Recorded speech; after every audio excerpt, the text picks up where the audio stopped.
আপনারা সকলেই অবগত আছেন যে প্রায় 1.5 বছর পার হয়ে যাইতেছে আমাদের এই দেশ স্বৈরাচার জালিমের হাত থেকে আমরা স্বাধীনতা অর্জন করতে পেরেছি।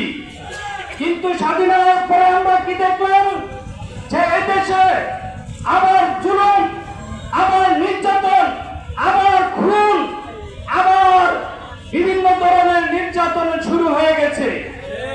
যদি এই নির্যাতনের ধারাবাহিকতা চলতে থাকে তাহলে আমরা কি জন্য রক্ত দিলাম, ছাত্ররা কি জন্য সংগ্রাম করলো, কি জন্য জীবন দিল? যদি আমরা এই স্বাধীনতার ফসল আমরা ঘরে তুলতে চাই তাহলে এদেশে পেয়ার পদ্ধতিতে নির্বাচন হতে হবে। পদ্ধতিতে নির্বাচন না হয় আবার জালিম চলে আসবে, আবার স্বৈরাচার চলে আসবে।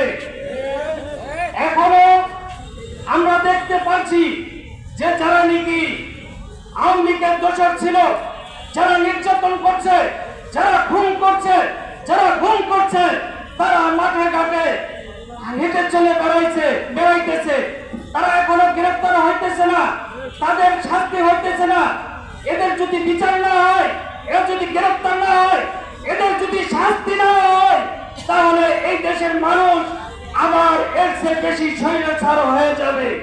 আপনারা গ্রামগঞ্জে দেখতে পাচ্ছেন আজকে সালিশের নামে আজকে বিভিন্ন ভাবে মানুষকে নির্যাতন করা হইতেছে, তাদেরকে কাছ থেকে বিভিন্ন ভাবে চাঁদা আদায় করা হইতেছে, সাধারণ মানুষদেরকে হয়রানি করা হইতেছে। কি কারণ? একটাই কারণ, 1 বছর পেরিয়ে গেছে কিন্তু এই স্বৈরাচারের দোষরদের বিচার হয় নাই। আগে বিচার হইতে হবে, তারপরে নির্বাচন হইতে হবে। আগে সংস্কার করতে হবে, তারপরে নির্বাচন করতে হবে। এদেশে পেয়ার পদ্ধতি নির্বাচন করতে হবে। যদি পেয়ার পদ্ধতিতে নির্বাচনের সরকার না আসে তাহলে আবার স্বৈরাচারের আবির্ভাব হয়ে যাবে।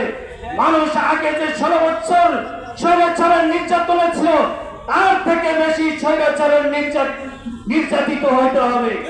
এই জন্য সকলকে আমি উদারত আহ্বান জানাবো, আগামীতে এই পেয়ার পদ্ধতি এবং সংস্কারের জন্য 5 দফা দাবির জন্য যখনই আমাদের ডাক পড়ে আমরা জান দিয়ে মাল দিয়ে যে যেইভাবে পারি সেইভাবে অংশগ্রহণ করব।